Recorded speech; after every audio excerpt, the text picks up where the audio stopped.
الله تعالى وبركاته إلى حضرة النبي المصطفى صلى الله عليه وسلم وإلى أزواجه وذريته وإلى أصحابه وإلى التابعين وإلى التابع التابعين وإلى العلماء والنقباء والنجباء وإلى أولياء الصالحين وإلى آبائنا وأمهاتنا وإلى المسلمين والمسلمات والمؤمنين والمؤمنات وخصوصا إلى شيخنا الإمامنا أبو الحسن الأشعري وإمامنا أبو منصور الماتريدي بسير الفاتحة.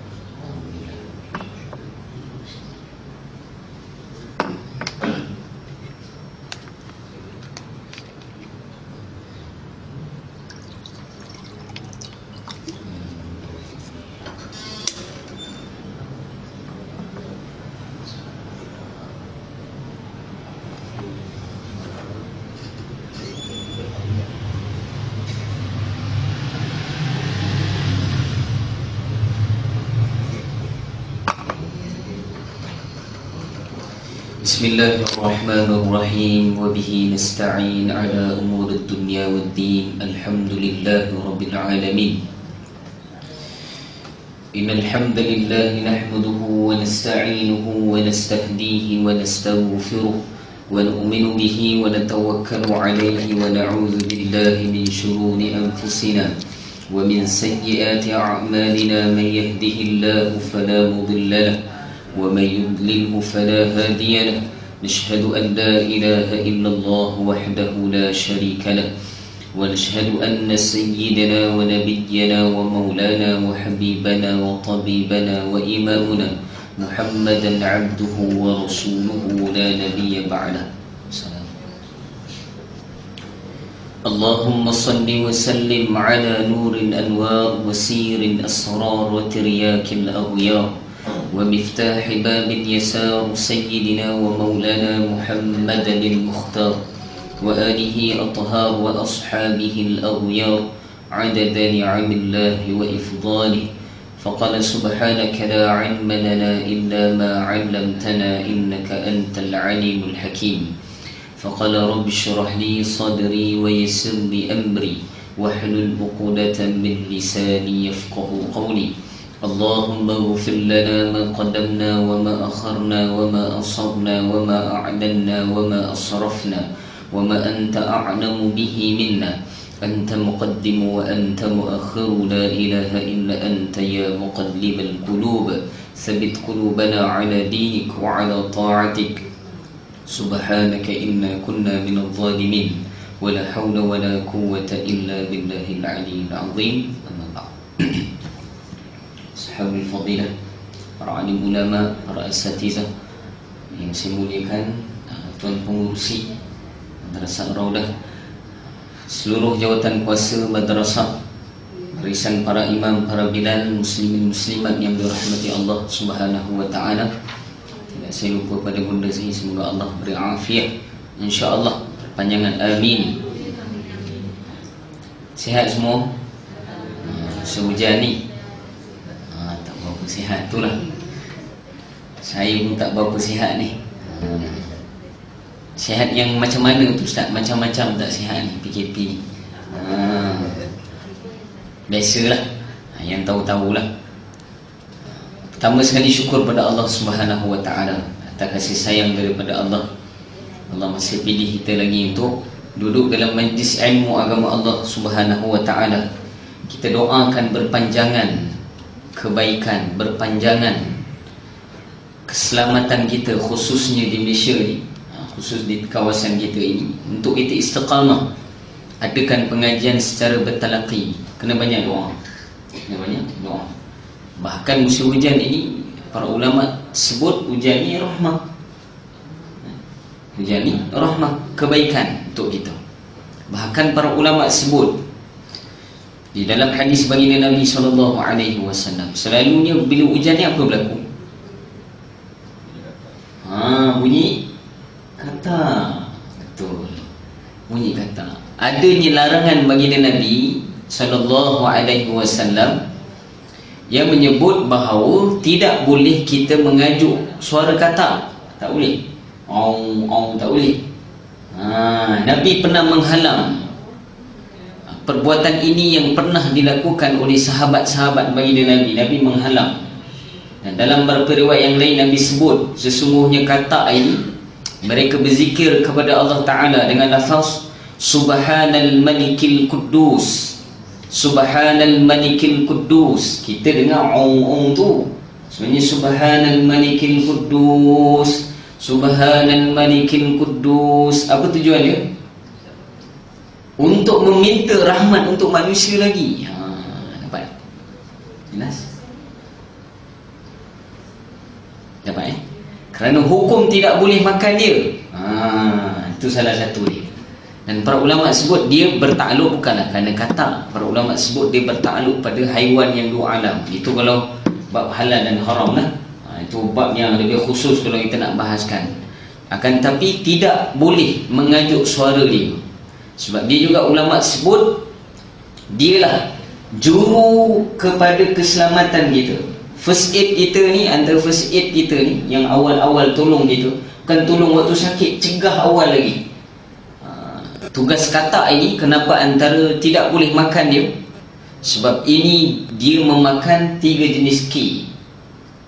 Pertama kuman, yang kedua kulat, dapat? Yang ketiga kupu-kupu. Kupu-kupu ini ulama sebut bukanlah kupu-kupu saja, macam-macam lah benda yang terbang, yang pada zatnya adalah membawa kekotoran. Maka dimakan oleh katak. Maka sebab itu kalau kita bahas bab wabak, wabak ini para ulama sebut wabak ini asalnya daripada apa? Daripada air. Seperti wabak ta'un. Ta'un di zaman Nabi SAW. Seterusnya itu berasal daripada air, pencemaran air, pollution. Orang jauh cakap lah, orang suasana banyak sebut pollution, tak main pencemaran ni Ustaz. Tak kelas sangat. Pollution of water. Para ulama sebut pencemaran inilah lahirnya wabak. Maka kita kalau nak bahaskan coronavirus, dia adalah adakah layak disebut wabak? Itu berbeza pandangan dalam bidang rawatan Islam. Jangan ingat rawatan Islam tak pandang dia ni. Pandang sebab dia berkaitan dengan hadis Nabi. Maka Islam kafah, Islam ni menyeluruh, syumul, lengkap. Dia akan bahas semua benda. Boleh semua? Maka para ulama sebut perbanyakkan doa musim hujan ni. Banyak doa, sangka baik banyak dengan Allah Ta'ala. Supaya apa? Supaya doa kita ini dimakbul oleh Allah Ta'ala. Menjadi muqaddimah awal ini kita nak bahaskan benda penting. Boleh? Hari ini kalau sempat kita masuk kitab, kita akan masuk. Tapi saya janji nak ringkaslah benda ni. Berkaitan dengan Zulhijjah. Zulhijjah. Siapa pula Ustaz? Hajjah kenal lah. Haji Zul ada. Zulhijjah tu mungkin lah Umi Su kot Hajjah kan. Zulhijjah. Mak mana Zulhijjah? Pertama apa dia Zulhijjah tuan-tuan? Bulan lah tuan-tuan, bulan. Dia nama bulan Zulhijjah ni. Apa dia Zulhijjah? Bulan. Dan para ulama sebut kalau di dalam kalender hijrah, kalender hijrah ni diawali oleh siapa? Siapa yang mengasaskan kalender ini? Tuan-tuan, Sayyidina Umar ibn Khattab radhiyallahu anhu. Ni pelajaran tingkatan 3 tak Ustaz saya? Pelajaran tingkatan 3. Kalau orang ambil SRP pun saya belajar, dia tak tukar silibusnya, alhamdulillah. Daripada SRP pergi PMR, pergi PT3. Lepas ni tak tahulah. Jangan PT tipu dah. Dapat tuan-tuan Para ulama sebut itu tak ada kaitan lah dengan apa-apa pun, saya gurau je. Ulama sebut pada bulan yang diletakkan oleh Sayyidina Umar radhiyallahu anhu, pada bulan yang terakhir di dalam tahun Hijriah. Kalau kita mengenal pasti dalam bulan Islam ini adanya special Islam, sehingga dia mampu untuk mendatangkan takwim dia. Takwim apa? Susun atur apa yang berlaku sepanjang tahun sehingga dilahirkan tahun Hijrah. Dapat? Kemudian barulah bergerak Sebelum daripada tahun hijrah, adanya tahun yang kita masih guna ini dipanggil dengan tahun Al-Masihi. Al-Masihi dengan makna Masih, iaitu mengikut kerangka waktu ataupun period, jangka masa waktu siapa tuan-tuan? Nabi Isa ibni Maryam digelar dengan Al-Masih, maka tahun itu dipanggil Al-Masihi. Dapat? Kemudian seterusnya hijrah. Kenapa hijrah? Didatangkan oleh siapa hijrah ini? Baginda Nabi sallallahu alaihi wasallam. Cuma diwartakan, diangkatkan kalender ataupun takwim ini secara besar-besaran adalah di zaman Sayyidina Umar radhiyallahu anhu. Adakah zaman Nabi tidak guna kalender hijrah? Bukan. Para ulama sebut pada zaman Nabi dah amal dah. Cuma waktu itu tidak dikhususkan waktu-waktu tertentu. Sebagai contoh, kalaulah benda tadi tidak ada di zaman Nabi, mana datang bulan Ramadan? Nabi sebut Ramadan, Nabi sebut Sya'ban, nisfu Sya'ban, ni mana datang? Maka para ulama sebut di zaman Nabi sudah diamalkan, cuma tidak menyeluruh, disusun satu persatu secara bulan, setiap bulan yang berkembang. Dan nilai Al-Masih ini ulama sebut dikira dengan kiraan gerakan matahari. Dan bulan hijrah ini pula, kalender hijrah adalah didatangkan melalui pergerakan bulan. Dapat tuan-tuan? Maka kedua-duanya ada nilai di sisi Allah Subhanahu wa taala. Saya pernah sebut dulu kuliah saya kan, dan ulama-ulama setiap pergerakan masa ini disumpah oleh Allah. Wal 'asr wal fajr wad duha wasyamsi wa duhaha wal qamar wasyams, semua ada. Kenapa Allah sumpah? Definisi sumpah ini apa? Sumpah ini untuk menyatakan sesuatu itu adalah kebenaran dan hakikat. Orang panggil tahqiq, dikuatkan dengan sumpahan. Kita nak duduk dalam mahkamah, sebelum itu kenapa dulu? Wallahi, wabillahi, watallahi. Tengok Siti Peramli tuan-tuan. Apa yang aku sebut ni semua benar-benar berlaku. Lebih kurang lah ayat dia. Sama ada lebih-lebih lagi dalam mahkamah syar'i lah, syariah. Saya tak pernah masuk lagi, pernah lah dulu, tapi tak pernah lagi ada kes lah tuan-tuan. Tak tahulah macam mana dia berjalan betul-betul tu. Tapi ulama sebut kenapa diawali dengan sumpah? Sebab apa? Sebab menyatakan kebenaran. Maka apabila manusia itu untuk dinyatakan kebenaran perlu bersumpah. Maka kalau sumpah itu dilakukan oleh pencipta manusia, apa maksud dia? Maksud dia bukan saja kebenaran di sisi Allah, bahkan dia kebenaran pada logik akal manusia itu sendiri. Fitrah manusia dia akan menerima apa yang diletakkan oleh Allah Ta'ala, akan terima. Sebagai itu hukum tidak boleh makan monyet. Semua orang kalau tengok makan monyet pelik, kita tengok pelik sebab memang tu berjauhan dengan fitrah kita. Makan ular dan sebagainya, ini contoh. Sebab apa? Berlawanan dengan fitrah manusia. Islam, agama ini the way of life. Sebab apa kita sebut the way of life ni? Jalan hidup kita. Maksud dia apa? Dia bukan saja tunggang tunggik kita dalam sembahyang, tahan perut kita puasa, korban sikit duit kita ini pergi haji, bukan. Tapi dia adalah kehidupan. So agama yang kita nak faham sekarang ni apa dia? Kehidupan. Sebab itu setiap benda dalam dunia ini yang berkaitan dengan kehidupan kita, tak ada yang benda tak ada berkaitan dengan kehidupan, semua kehidupan. Maka para ulama sebut dia ada kaitan dengan agama. Tidak boleh tidak, tak ada kaitan, tak boleh. Tidak boleh tidak, maksud dia tak boleh pakai tidak tu. Dia letak tidak boleh tidak. Saya dulu kaji kenapa tak boleh tidak, sebutlah tidak. Kenapa nak letak tidak boleh? Nak kata tidak pun tak boleh, apa lagi tidak tu diletakkan. Tak boleh macam tu istilahnya. Dapat tuan-tuan? Maka diawali dengan Zulhijjah ini, para ulama sebut adalah bulan yang berlakunya satu perkara yang sangat besar di sisi agama Islam. Dan malu kita ni kalau tak tahu apa berlaku ni. Apa pula berlaku Zulhijjah ni ustaz? Zulhijjah ini berlakunya pengorbanan yang telah dilakukan oleh seorang manusia yang diangkat oleh Allah Subhanahu wa taala sebagai bapa Rasul.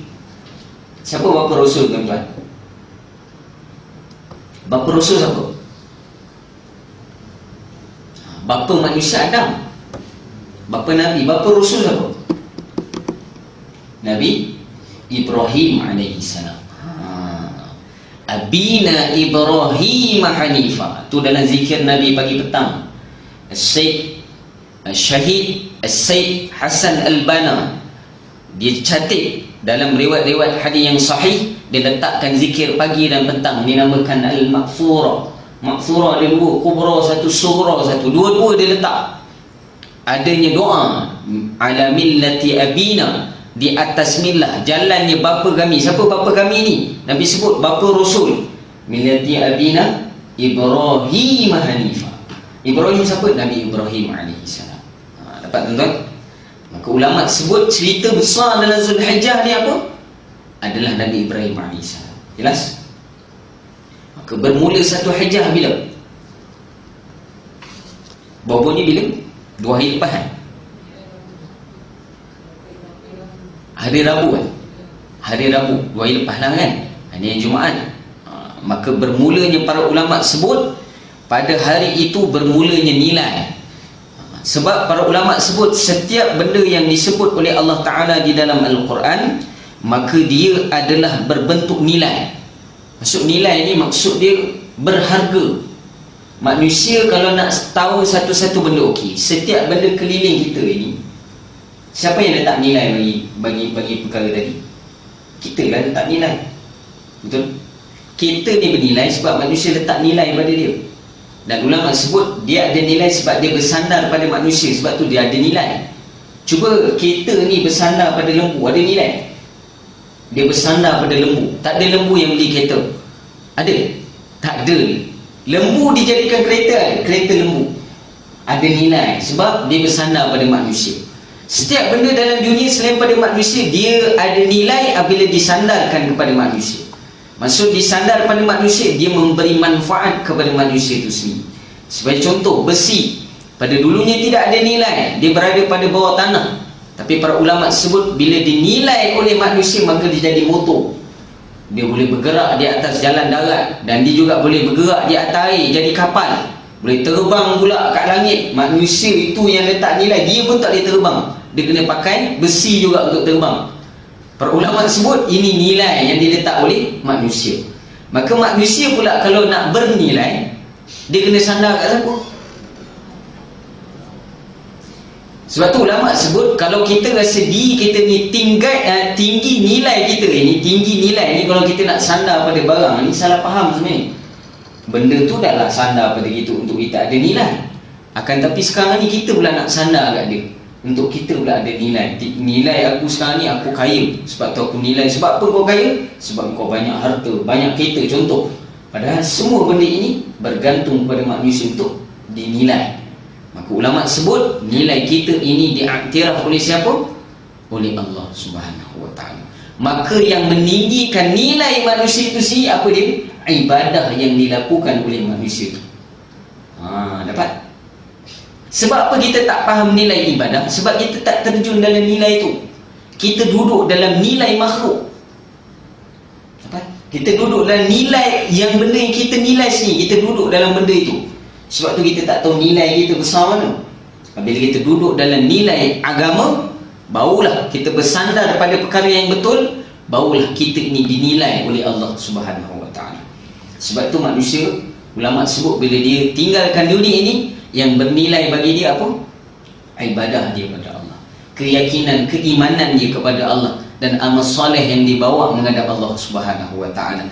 Dan semua yang dinilai oleh manusia, harta itu, dia juga akan bernilai, dinamakan mazratul akhirah, jambatan untuk akhirat. Motor, kereta, rumah, duit dan sebagainya, dia akan bernilai apabila digunakan pada tempat yang bernilai, yakni agama Allah Subhanahu wa ta'ala. Ini pun mukadimah nilai ni. Macam mana ni? Bukan nilai Negeri Sembilan tuan-tuan itu pun bernilai juga. Nak cari kapet semua boleh cari sana. Banyak murah amat kan? Banyak tengok kat sana, alhamdulillah. Moga ada nilai juga, nilai akhirat kat situ insya-Allah. Dan para ulama sebut di dalam suratul Fajr, di dalam suratul Fajr, Allah sebut dalam Quran, wal fajr, walayalin ashr, walayalin ashr. Waqaf dia pada ra, bukan kat shin, kat ra. Ashr, separuh pun, ashr. Wal fajr, dapat? Samalah tu. Inna anzalnahu fi lailatul qadr. Ada lurah Arab tu, ada qadr. Apa wa ma adraka ma lailatul qadr. Qadr dari keluar sikit. Sama. Wal fajr wa layalin ashr wasyaf'i wal watr. Watr, dapat? Bukan wat, tak, watr, separuh, dapat? Kemudian wal laili idza yasr. 5 ayat ini, sorry, 4 ayat ini. Para ulama sebut di dalam ayat ini ada beberapa tafsiran para ulama. Disebut di dalam kitab Mafatihul Ghaib. Sabar tuan-tuan, tak masuk tajuk lagi ni. Sabar. Bila nak cerita dulu hijab ni ustaz? Dia kena mukadimah bunga. Kemudian kita tengoklah siapa yang terpilih untuk ingat. Dapat? Allah sebut dalam Quran, wal fajr, demi waktu fajar. Fajar ni waktu bila?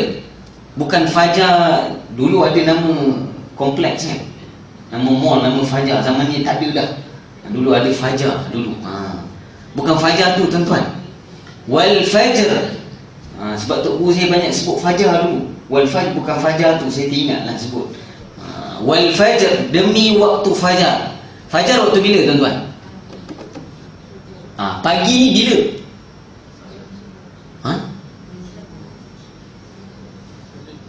Waktu bila? Fajar.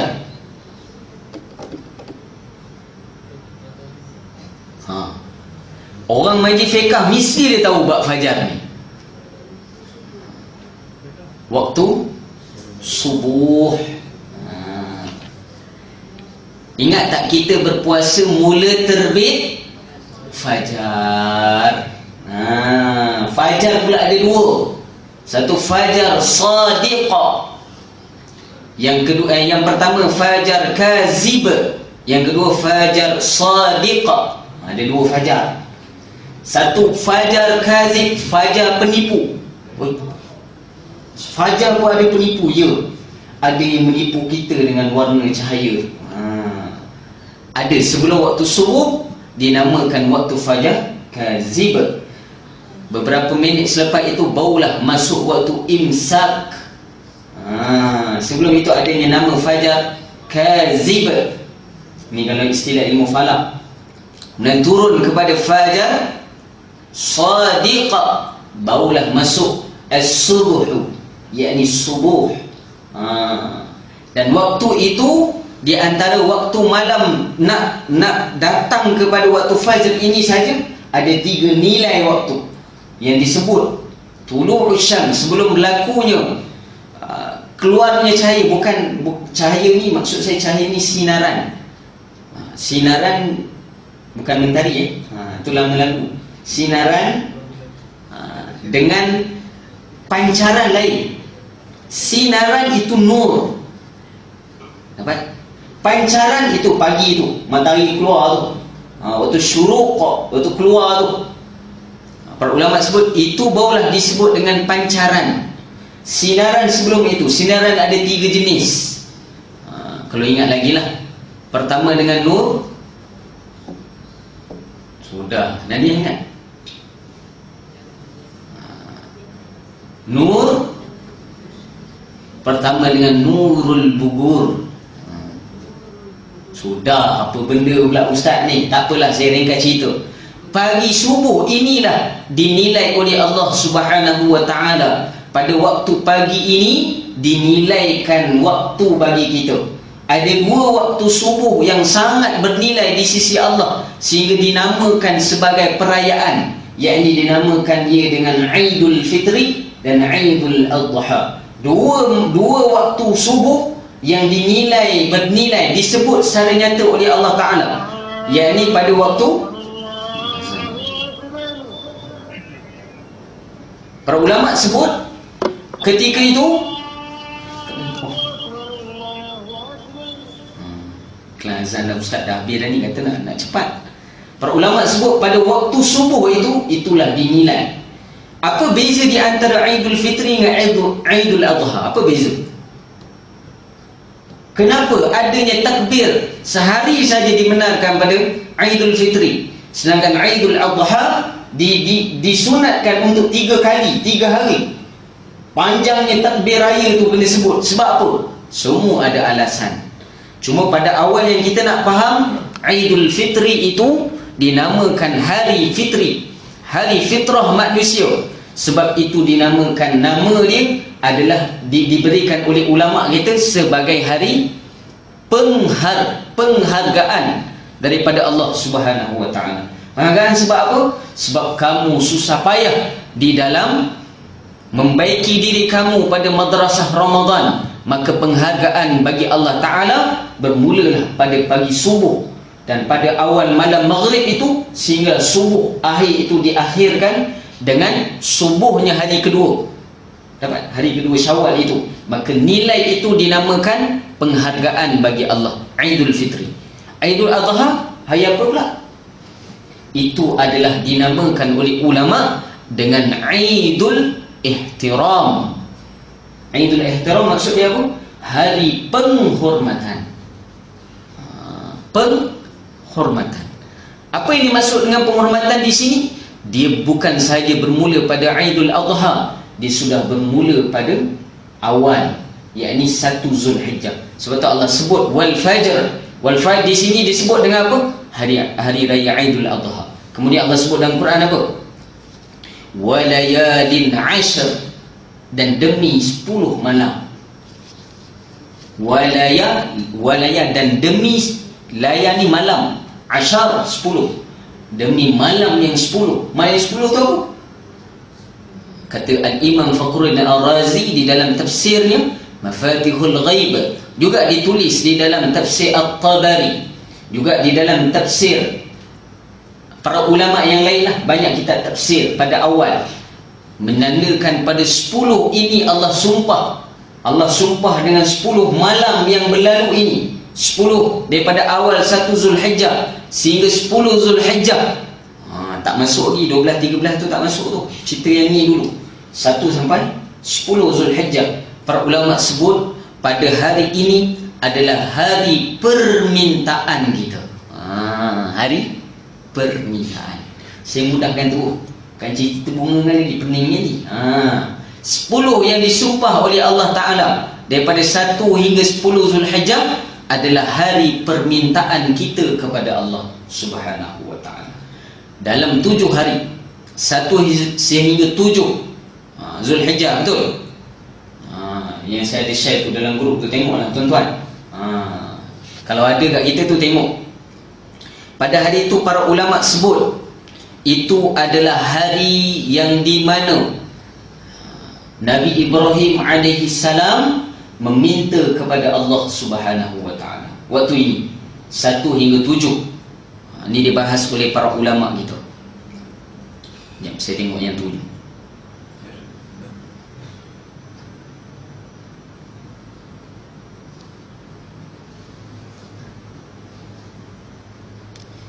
Para ulama sebut pada 1 hingga 7 ini adalah waktu permintaan kita. Saya ringkas ni. Maksud dia apa? Bila disumpah oleh Allah Ta'ala, sehingga ada riwayat hadis, sebab tu kita jumpa. Ada riwayat hadis juga disebut dalam kitab Ihya Ulumuddin, bahawa hari-hari 10 hari Zulhijjah ini, kalau berpuasa dia lebih baik daripada Yaumul Ramadan, pada hari Ramadan. Sebab nilai itu disumpah di dalam Al-Quran sendiri. Walayalin 'ashr, dan demi 10 yang awal daripada Zulhijjah disumpah oleh Allah. Maka kalau disumpah oleh Allah, martabat dia diangkat. Akan tapi menjadi khilaf para ulama. Jadi khilaf para ulama. Sebagian mengatakan pada bulan Ramadan lebih tinggi nilainya. Akan tapi ada juga pandangan ulama, sebab disumpah oleh Allah Ta'ala dengan 10 hari awal Zulhijjah ini, sebab disumpah oleh Allah, sebab tu dia terasing, maka nilai dia sebenarnya lebih tinggi daripada permintaan yang berada pada bulan Ramadan. Dapat? Jelas? Maka nilai permintaan kita kepada Allah adalah bergantung pada 10 ini. So pada kerja buat haji ni dah sibuk dah awal. Dan para ulama sebut di-prepare lah segala perkara. Dan orang yang tak pergi haji pun sama, dia kena prepare 10. Sebab itu adanya sunat yang digaris pandukan oleh ulama ahlu sunnah wal jamaah, adanya kita puasa sunat bermula pada awal Zulhijjah, dengan niat kita berpuasa pada bulan fi syahri Zulhijjah, pada bulan Zulhijjah. Dapat? Maka nilai puasa tadilah yang mengangkat doa kita. Ustaz nak cerita apa sebenarnya ni? Nak cerita puasa. Sebab puasa para ulama sebut, macam mana kita bahaskan dalam puasa Ramadan, pahala dia ditetapkan oleh Allah. Sebab tu Allah sebut dalam hadis qudsi, awsamuni, puasa kamu tu adalah untuk aku. Apa maksud untuk aku ini? Akulah yang akan memberi balasan bagi puasa. Bila Allah kata aku yang bagi, Allah tak letak nilai apa puasa tu, bagaimana ganjarannya, tapi Allah bagi garanti kat kita. Macam gitu, orang besar bos kata biar aku yang bagi hadiah, takkan dia nak bagi kecil-kecil, tuan-tuan, mesti dia bagi besar. Maka para ulama sebut kita nak 10 Zulhijjah yang awal ini, kita nak doa kita angkat dengan amalan yang sangat sempurna, yang yakni di dalam puasa itu. Dan puasa adalah kemuncak, boleh dikatakan kemuncak kepada penghayatan ibadat. Beza orang puasa kalau ibadat dengan tak puasa, beza. Betul? Dia rasa dia lain, usaha dia lain, penat dia lain. Maka diawali dengan puasa ini, para ulama sebut diangkat bersama. Kena ada sokongan doa ini dengan Allah Ta'ala. Surat-surat sokongan kena ada. Nak interview jauh ini, surat sokongan daripada Masjid Najli contoh, daripada Masjid Sayyidina Osman contoh. Dia mengangkat proposal, resume itu lebih tinggi. Ada surat sokongan. Samalah amalan kita dengan Allah Ta'ala. Bukan saya samakan manusia dengan Allah, tidak. Tapi saya nak beritahu apa? Bagaimana kita nak sempurnakan kerja kita. Rasa yakin ada surat sokongan ni, ada cop ni, begitu begini orang recommend semua. Para ulama sebut begitulah kita dengan Allah. Kita dengan Allah kena buat lebih lagi. Bukan saja amalan puasa pada waktu tu, amalan zikir kita, Quran kita, semua kena angkat waktu itu untuk mengangkat permintaan kita kepada Allah Subhanahu Wa Taala. Cerita dia panjang ni tuan-tuan, nak cerita haji ni. Tapi saya nak bahas yang awal. Haji nanti bab hari-hari ni nanti hari lain, dekat nanti baru kita cerita bab tu, boleh?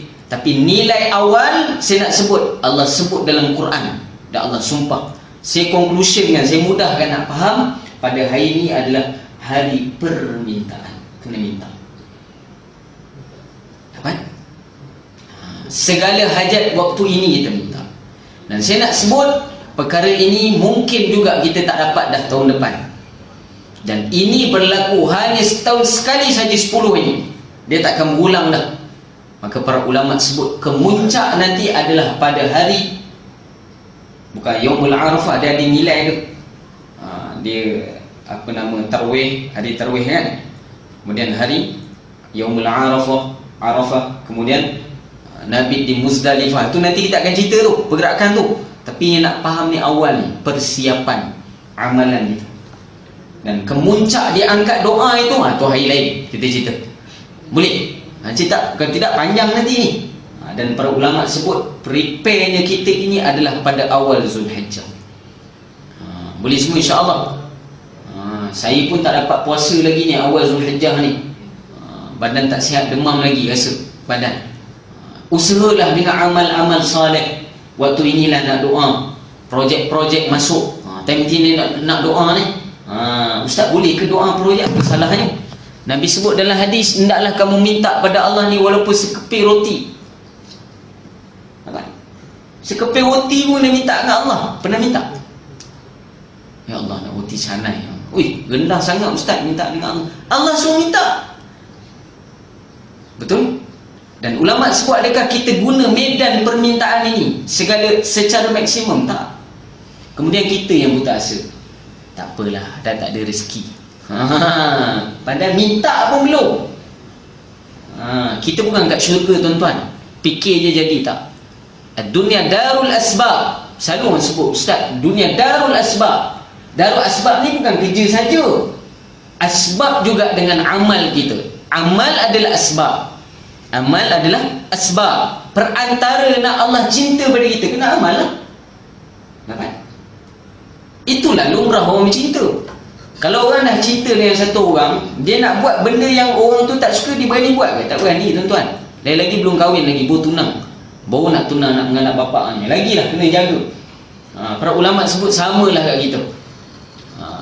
Dan di sini hari-hari ini mintalah sebanyak-banyaknya. Boleh? Esok kat akhirat jangan cakap saya tak sebut Saya dah bagi tahu ni. Ringkas ni kita lama semua ni.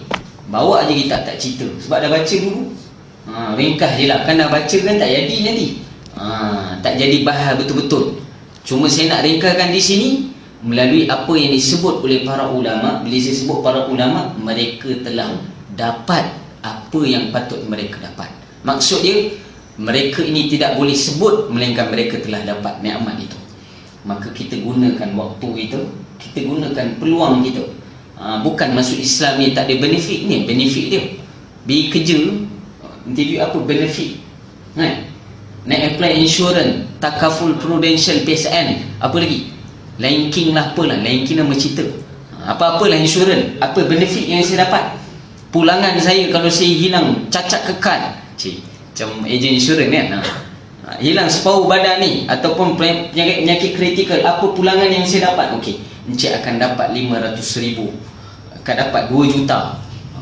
Cuba encik bayangkan, tiba-tiba jadi, siapa nak bayarkan untuk cik? Itu selalu ejen punya cara cakap. Samalah kita dengan Allah Subhanahu Wa Taala. Prepare amalan kita dengan Allah. Nak minta, dapat semua Saya bukan ejen insurans Cuma saya nak maklum di sini apa? Nak maklum di sini apa? Begitulah kita dengan Allah. Kita tak ambil berat pun waktu ni. Ada ambil berat? Ya Allah, anak aku ni perangai macam aku, macam mana nak buat ni? Bila waktu nak minta ni? Asyik usaha je. Tuan-tuan, dah berapa tahun dah usaha? 20 tahun Ustaz. Tak jadi orang juga dia. Contoh 20 tahun Ustaz kerja, tak apa-apa pun, macam ni juga. Ulama sebut sebab apa? Tak minta. Tak minta. Nampak? Ud'uni astajib lakum. Ud'uni, minta pada aku, minta. Ud'uni dengan mufrad. Ni maksud apa? Ana, only me saja, tak boleh minta yang lain. Ud'uni fi'al amar. Kemudian di akhir dengan ni, itu merujuk pada apa? Satu-satunya yang isinya Allah Ta'ala. Ud'uni astajib lakum. Aku akan perkenankan. Dapat? Soal dia waktu bila nak minta? Itu nak bahas ni 10 awal Zulhijjah. Maka letak semua proposal kita depan. Habis semayang hajat, angkat tangan. Ya Allah, proposal pertama sebut satu. Aku nak syurga bersama dengan Nabi SAW. Sebut akhirat semua, selamat azab kubur, selamat. Kan ada kerja nampak tu. Betul? Kalau tidak doa, tak tahu nak minta apa. Kan kita macam tu. Tiba-tiba suara dia buat, Masjid Najiyah dia buat semayang hajat. Jomlah sama kita semayang hajat, tuan-tuan. Kita sujud, imam sujud lama, kita pun tak tahu nak minta apa. Apa nak minta ni? La ilaha illallah. Begitu adab kita dengan Allah. Begitu adab kita dengan Allah Ta'ala. Sehingga Allah nak waktu nak minta, tak tahu nak minta. Tu nama dia suruh adab lah. Biadab lah kita dengan Allah. Nampak? Ni dah ada waktu kita tahu ni. Waktu dia angkat doa ni, berserta dengan amalan kita. Waktu ni nak minta. Dapat? Dapat tak dapat jangan tanya saya lah. Saya dah recommend waktu je untuk interview. Segala performance, persembahan tuan-tuan pada Allah Ta'ala itu ditentukan atas ikhtiar tuan-tuan. Dapat? Jangan tanya saya pula. Jangan marah saya, Ustaz, saya mohon tak dapat pun. Itu bukan kerja saya. Saya tak ada kabel pula. Kalau ada kabel boleh tolong. Ni tak ada kabel. Kabel nak cangkuk tu. Dengan Allah Ta'ala tak ada kabel tuan-tuan. Tak ada. Kabel kita hanya dengan amalan kita. Dan ulama sebut antara kabel yang besar di sisi Allah ni apa? Sanad ilmuan kita. Dan tuan-tuan ada kabel tu. Sebenarnya dah mengaji sanad bertalaki, adalah kabel ya Allah. Ustaz sebut macam ni ya Allah. Aku ni tak tahu sangat ya Allah. Tapi aku minta lah waktu ini. Dah tak tahu sangat, minta lah macam tu. Nampak tuan-tuan? Yang penting ni minta. Dapat? Wallahu a'lam. Cukup lah. Panjang ke 9 lah.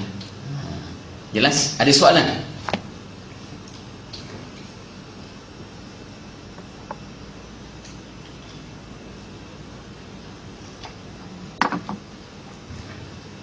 Oh, semua faham Saya bersangka baik semua pada kita berhajat benda ni. Berhajat. Kita kena jadi orang yang berhajat dengan Allah Ta'ala. Allah akan tengok siapa kita. Tuan-tuan, depan Allah kita tak ada apa-apa. Allah kenal luar dalam kita. Allah kenal siapa kita, apa yang kita buat. Di sinilah kejujuran permintaan kita kena adakan.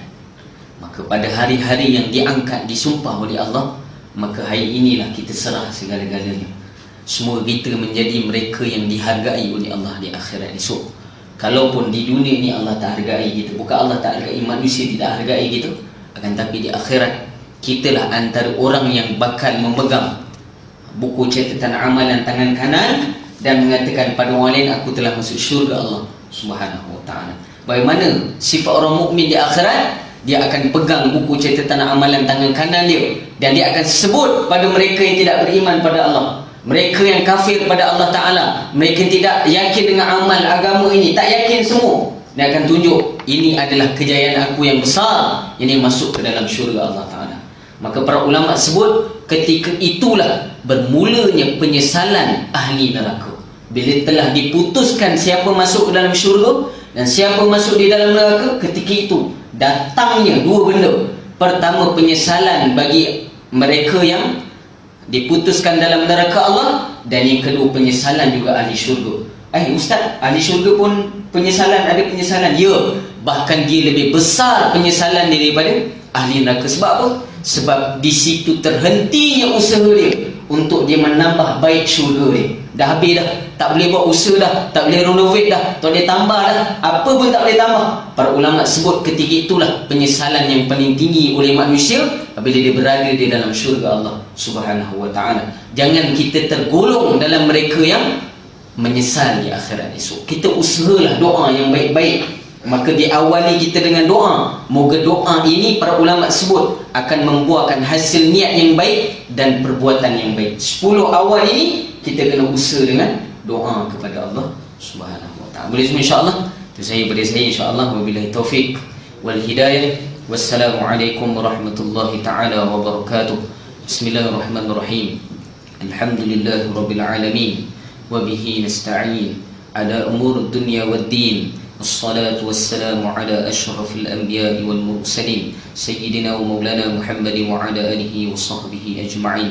اللهم ربنا هب لنا من أزواجنا وذرياتنا قرة أعين واجعلنا للمتقين إماما وبجعلنا مقيم الصلاة ومن ذرياتنا ربنا تقبل دعاء. ربنا آتنا في الدنيا حسنة وفي الآخرة حسنة وقنا عذاب النار. سبحان الله وبحمده سبحانك اللهم وبحمدك نشهد أن لا إله إلا أنت نستغفرك ونتوب إليك والحمد لله رب العالمين. Saya baik semua pada Allah. Assalamualaikum warahmatullahi taala wabarakatuh.